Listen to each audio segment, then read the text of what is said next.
Pozdrav iz Pratera, jednog od najljepših bečkih parkova.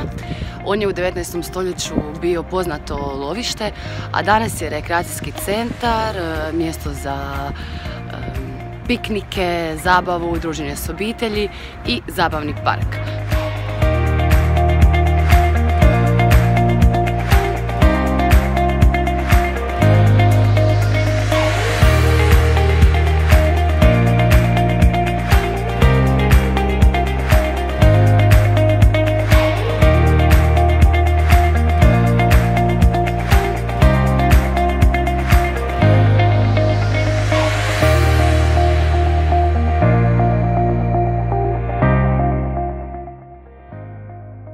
Ovdje se nalaze kipovi Mozarta, Goethea, Franje Josipa, a zanimljivo je da je vrt izgrađen u privatne svrhe 1818. godine, a tek od 1919. je otvoren za javnost i evo onda možemo i mi ostali smrtnici uživati u njegovim ljepotama.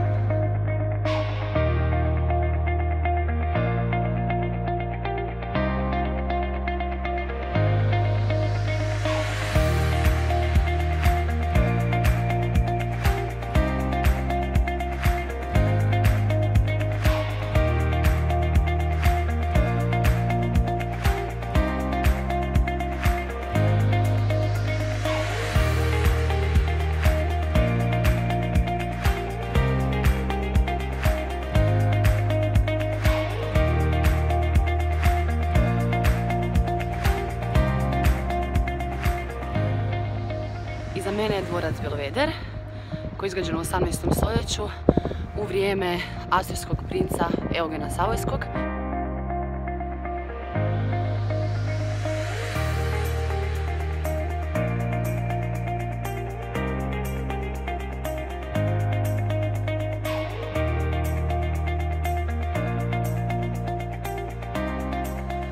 Već je super što gdje god se okrenete, iz koje god ulice izađete, naići ćete na nešto fantastično, na neku povijesnu znamenitost, zgradu, kip.